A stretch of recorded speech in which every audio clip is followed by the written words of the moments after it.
যে কাজটা করা তোমার জন্য অতি জরুরি সেটার জন্য অবশ্যই চেষ্টা করা উচিত। এমনকি কাজটির সফলতার সম্ভাবনা শূন্য হওয়া সত্ত্বেও যদি কোনো কিছু তোমার সত্যিই প্রয়োজনীয় হয়, তখন সমস্ত প্রতিকূলতার মধ্যেও তুমি সেটা করবে।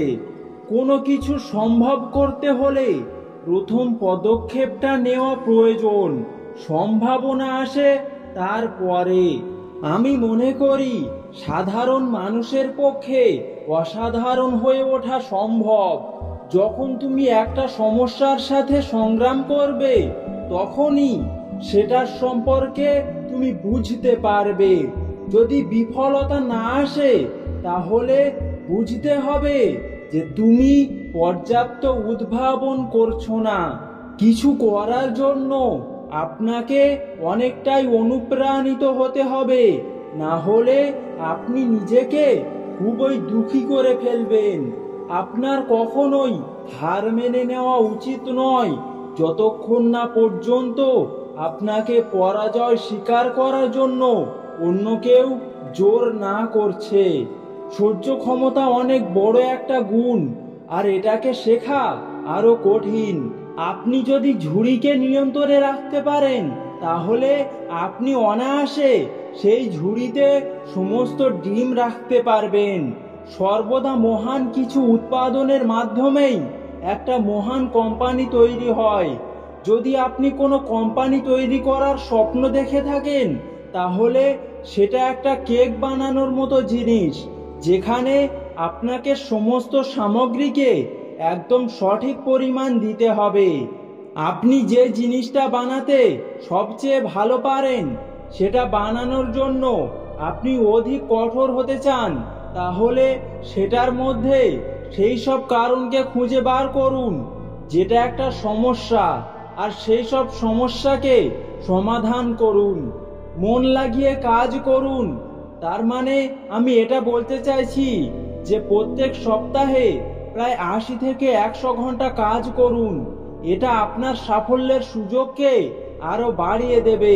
যদি বেশিরভাগ মানুষ সপ্তাহে 40 ঘন্টা কাজ করে, আর আপনি 100 ঘন্টা ধরে তাদের মতোই ঠিক একই কাজ করেন, তাহলে সেই কাজে তাদের সাফল্য পেতে প্রায় 1 বছর সময় লাগবে, আর আপনার মাত্র 4 মাস। মানুষ তখনই ভালো করে কাজ করতে পারে যখন সে জানে যে তার লক্ষ্য কি এবং কেন। মানুষের সেই সব জিনিসকে নিয়েই এগিয়ে যাওয়া উচিত যেই জিনিসকে নিয়ে সে ভীষণ উৎসাহী, কারণ কিছু অন্য করার থেকে তার সেই কাজটি করতে আনন্দ লাগতে পারে। চলুন সাধারণ জিনিস থেকে একটু দূরে সরে ভাবি এবং এমন পরিবেশ তৈরি করি যেখানে এমন ধরনের চিন্তা ভাবনাকে উৎসাহিত করা হবে আর পুরস্কৃত করা হবে, ও সেখানে ফেল হওয়াটাও ঠিক জিনিস হবে। নতুন যুদ্ধক্ষেত্র দেখে ভয় পেও না কখনো। বাস্তবে একটাই জিনিস যার অর্থ আছে, সেটা হলো বড় সামুদ্রিক জ্ঞান পাওয়ার প্রয়াস করে যাওয়া। আপনি যদি সকালে উঠে ভাবেন যে ভবিষ্যৎ আরো ভালো হতে চলেছে, তবে একটি উজ্জ্বল দিন। যদি কোনো কাজ আপনার কাছে খুবই গুরুত্বপূর্ণ হয়ে থাকে, তাহলে পরিস্থিতি যতই আপনার বিপরীতে হোক না কেন, আপনার তা অবশ্যই করা উচিত। প্রথম পদক্ষেপে এটা স্থির করতে হবে যে কোনো জিনিসকেই করা সম্ভব, তারপরেই সেটা করার সম্ভাবনা ঘটবে।